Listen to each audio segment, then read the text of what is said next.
Je m'appelle Rodolphe Siébaud, je suis professeur de santé publique à l'Université de Bordeaux.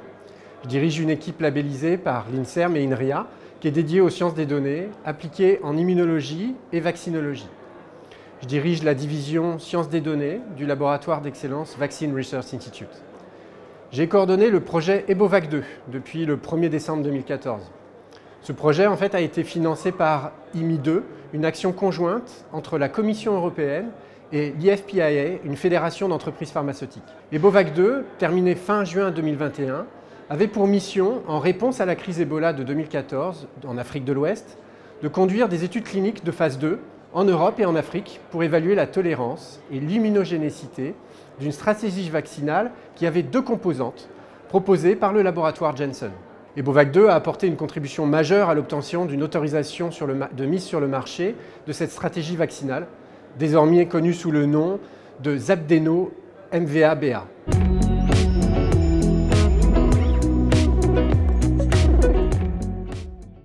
L'appel à projet s'inscrivait dans une réponse européenne à l'urgence sanitaire engendrée par l'épidémie d'Ebola. Il s'agissait notamment d'accélérer le développement de vaccins contre cette maladie. J'ai alors été sollicité par l'INSERM pour coordonner ce projet en collaboration avec Janssen. C'était une réelle opportunité de mettre à profit l'expertise de mon équipe dans le cadre d'une urgence sanitaire. Aux côtés de mes collègues du Vaccine Research Institute, c'était aussi l'opportunité de collaborer avec les meilleurs experts dans le domaine. Pour notre centre à Bordeaux et sa longue tradition de collaboration avec les pays africains, c'était une nouvelle opportunité de travailler avec nos collègues de Côte d'Ivoire et du Burkina Faso.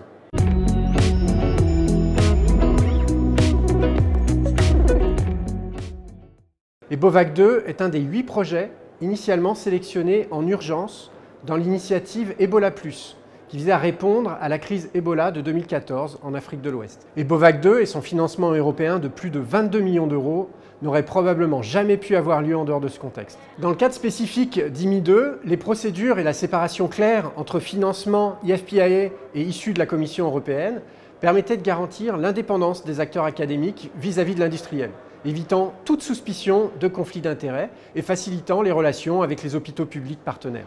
Le label, projet financé par IMI2, du fait de la compétition importante et de l'évaluation par un collège d'experts, est un gage de qualité pour un projet, permettant d'ajouter à sa crédibilité générale, sa visibilité internationale et celle de ses acteurs.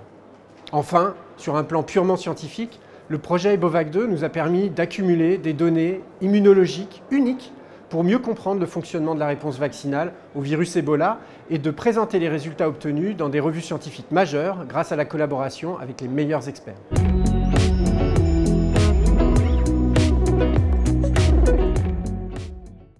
À long terme, je vois surtout deux principaux bénéfices. Du point de vue du projet, nous avons contribué à obtenir les données requises pour l'accord de mise sur le marché par les autorités de régulation américaines et européennes. Grâce à notre action, en mai 2021, l'OMS a publié des recommandations d'utilisation pour le régime vaccinal de Janssen contre Ebola. Du point de vue de mon groupe, grâce à notre expérience de management de projet, les publications scientifiques obtenues, notre réseau et la reconnaissance apportée par notre coordination d'EboVac2, nous avons pu depuis participer à d'autres projets européens. EboVac3, aussi financé par IMI2, PreVac-Up par EDCTP, Ascent par EDCTP également, CARE, un autre projet IMI2. Et nous prévoyons de continuer à répondre à d'autres appels à projets dans le cadre d'Horizon Europe. Les financements sont importants par rapport à la plupart des financements nationaux et la visibilité qu'apporte un projet financé est vraiment importante pour un scientifique, surtout s'il coordonne le projet.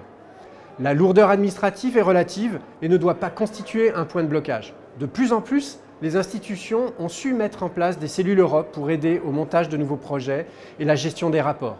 Même si elle paraît impressionnante aux néophytes, elle n'est pas si compliquée à surmonter avec un bon manager de projet. Les collaborations établies, que le projet soit retenu pour financement ou non, sont toujours bénéfiques pour notre recherche. Bref, de mon point de vue, c'est clair, il faut aller vers les projets européens.